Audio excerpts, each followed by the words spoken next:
The Struggling Artist Record Club is a vinyl record subscription service where I hunt and curate the best punk and punk-adjacent music out there and mail their record to your door each and every month. Imagine finding your new favorite band from across the country without ever having to leave the house. It doesn't get much better than that. The excitement of discovering new music just got that much easier. As a member of the Struggling Artist Record Club, you are going to receive some of the best music you've ever heard from bands you may never even heard of. Whether you've been collecting records for years or just starting out, the Struggling Artist Record Club is designed specifically for you. And right now, all new members get a Struggling Artist Record Club exclusive along with the monthly selection.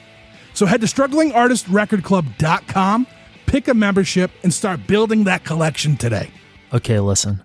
If you're a punk, you either die young or live long enough to buy a synthesizer. It's March 2025. Let's get into it. Check.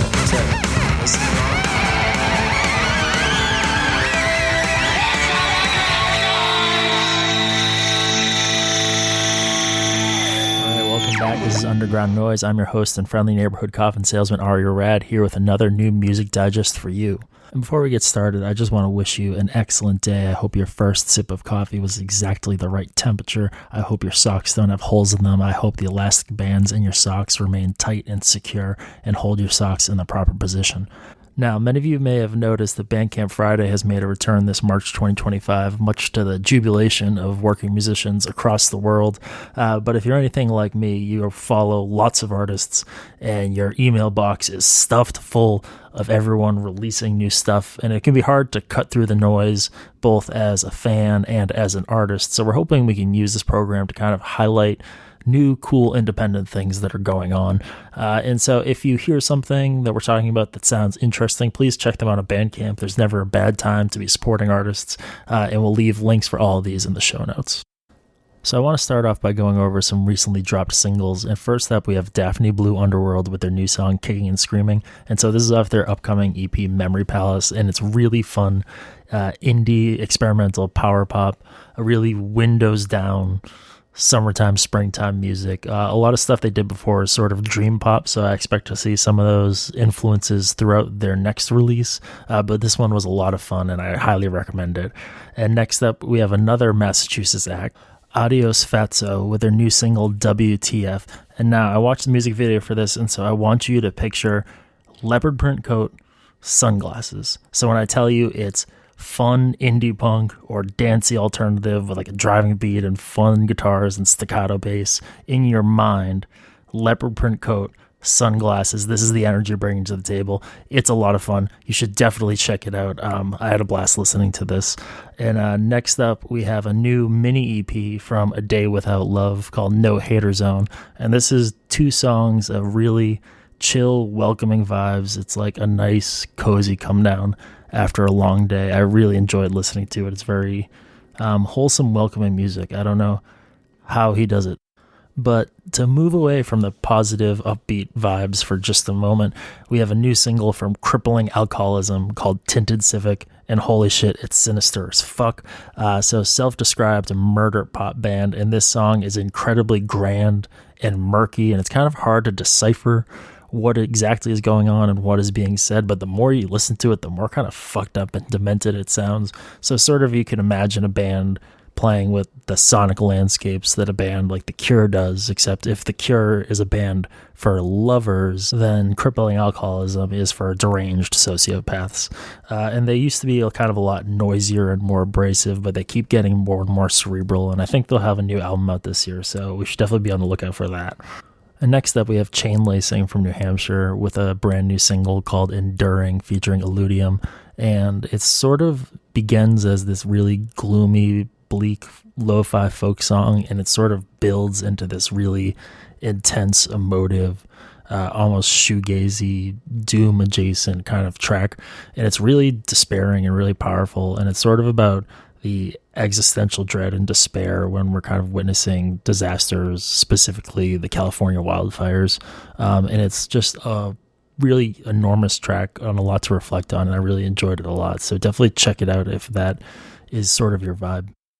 And now to get to some more long-form stuff, we have a brand new album by the Montreal band Scare called In the End, Was It Worth It? And this is just crushing, awesome metallic hardcore. On their bio, the first band they sort of name check is Cursed.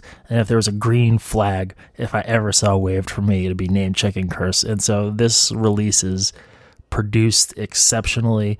They have just the right amount of melodic tinges through the aggressive songs to kind of give it the kind of big apocalyptic crust vibes while you're still like raging, like good raging. And yeah, it's just a great listen. So check it out if any of those descriptions sort of appeal to you. And speaking of fucking punk, my dude Squallie Greenthumb has just dropped a brand new EP called 2001. So every month this year, he's dropping a new EP for a different benefit. This month, all proceeds go to Trans Resistance MA. Please check them out on Instagram and donate to them if you're able. But this EP is just a really great old school, dirty, gross punk of like the 90s, early 2000s catchy variety. I don't know how to explain it if you never had a band that really sucked and like you sounded like you sucked and you recorded it on your computer with just the computer mic and everything sounded blown out and gross, but it was earnest and heartfelt as hell. This EP is sort of an homage to that. Like the production is intentionally gross, but if you really look at it, the songs are really smartly constructed and there's some amazing hooks and sort of writing beneath it also. Highly recommend you spend a little time with this. It's another great entry into the Squallie Greenthumb universe. And to keep it local for a few more minutes, Lenny Lashley's Gang of One just dropped a brand new record called Pray for Death. And Lenny sort of writes these beautiful, poignant songs that are simply constructed, but he emotes a certain way in his delivery that only he can do and transforms songs like sort of no one else can. He has such a unique approach to how his writing works and how it's conveyed. And this record is full of great classic style Lenny songs. He actually has Brian Fallon from Gaslight Anthem featured on one of the songs, Mrs. Breeze, and I think Gone World is a absolutely already classic Lenny track. So if you're a fan of any of his work, highly recommend you spend a little time with this one. It's definitely worth it. And to keep it local again, old school is fucking rocking hard around here. I don't know what the fuck is in the water, but Brunt of It dropped a new album. So Brunt of It, classic ska core band, the true heirs to whatever the Mighty Mighty Bosstones left us behind, to me is Brunt of It. And they dropped a new album called It's a Mad, Bad, Sad, Rad World. And I think that pretty much describes what's going on. They're always sort of angry and pissed party music in a weird way. Like, I think the unique thing about Brunt of It is if you really listen to them, they're always really deeply locked into the groove. They're more groove focused than I think any ska punk or ska core band I've ever listened to has been, and they just have always been amazing, and this new record's no exception. It's like they haven't missed a beat in the years since their last release, so get on it. And while we're on the subject of that very contentious three-letter word, ska, we have a new EP release from Girth Control, Life's Too Short Part 2, which is a follow-up to last year's record, Life's Too Short for Girth Control. Now, this is not ska. This is a 7-minute classic rock opera in dedication of friendship and partying and playing music with your friends. Everything Girth Control is all about. It's absolutely insane. It clocks over 7 minutes. Like, what the fuck? It's amazing. It's beautiful. And then following that, they have 3 crazy party DJ remixes of their old songs that had me like fall on my ass on the floor laughing. It's so amazing. But really, I really must insist and stress that Girth Control really finds the beauty in normal everyday life, and so I really think this band is actually really important. And this will have dropped on 3/11, so 3/11 day. What better way to celebrate? And listen, we're all about balance here, so if you're having a little too much fun, No Chain just dropped their second EP, affectionately titled No Chain 2, and this is ass-beating hardcore. Tightly produced, short songs, ass-beating hardcore, fucking put on your gym shorts, get in the pit, kick someone's fucking ass while Mackenzie's screaming in your face. It's awesome. You're going to love it. You're going to have a good time. Fucking No Chain 2. And next up, we have Chicago noise act Violet Fistula, who have just dropped their new release, Mirror Translation. And I was really drawn to this because Megan Lamb, who is one half of the band, has released a new fiction collection.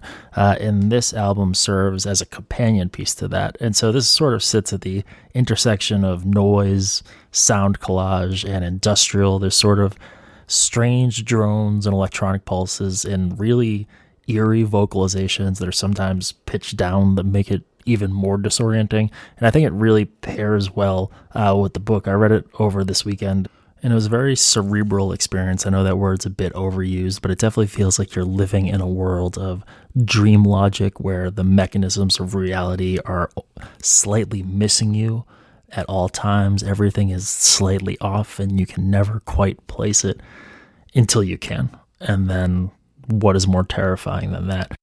To give a quick example of sort of what I'm talking about, one time I went to a show and took way too many weed edibles, and I don't really fuck with that kind of stuff very often.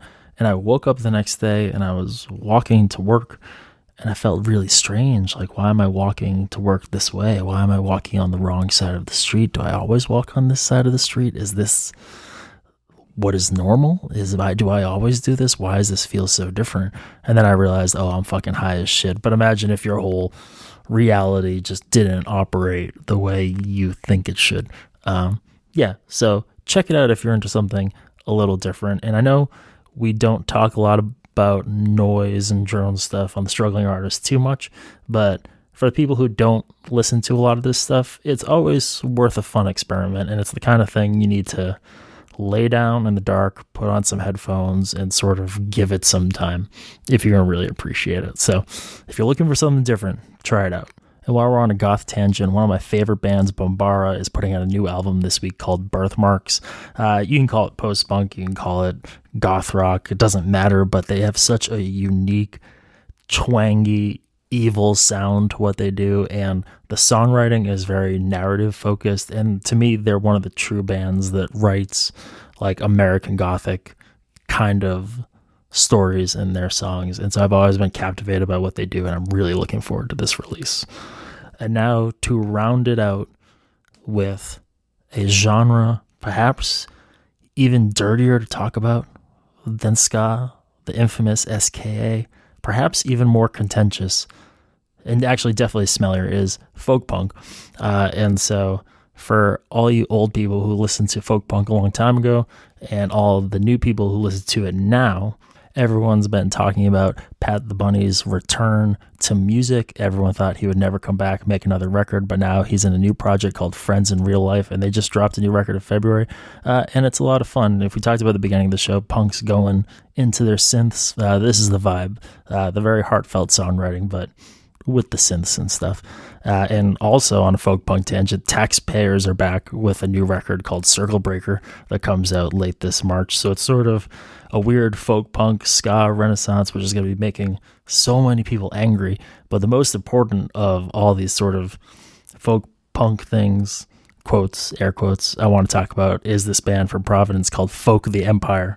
So they just put out a new EP called Rise Up, and I don't know enough Star Wars lore to talk about this in an educated way, but all I'm going to say is this is Woody Guthrie music in the Star Wars universe. It's that simple. It's anti-authoritarian. It's catchy. It's playable.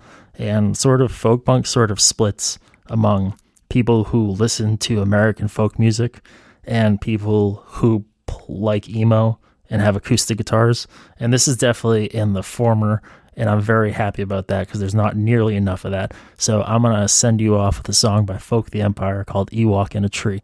And before we go, I just want to say I hope you found one thing you liked from this episode today. Obviously, not all music is for everybody, but I hope there's one thing you like. If you checked out the stuff in here and you don't like anything, please let me know. And if you find that there's cool stuff that you and your band you want to promote, your friend's band, you know something we don't, please write me an email, aria@thestrugglingartistpodcast.com, or shoot me a message on Instagram, and we'd be happy to talk about more underground noise. We kind of want to celebrate as much cool stuff as we can. So if you found something cool from this show, let me know. If you want us to talk about cool stuff that you know about that we don't, let us know. And you know what? Have a great day. And in the words of Woody Guthrie, take it easy, but take it. Well, I wish I was an Ewok in a tree, and I wish I was a cryad in the ground. If I was a hut in a swamp, I could do whatever I want. Yeah, bring this empire crumbling down. Wish I was an Ewok in a tree, and I wish I was an Ewok in a tree. If I was an Ewok in a tree, bring the empire to its knees. Yeah, if I was an Ewok in a tree. Wish I was crying in the ground. Yeah, I wish I was crying in the ground. If I was a crying in the ground, bring the empire crumbling down. Yeah, if I was crying in the ground.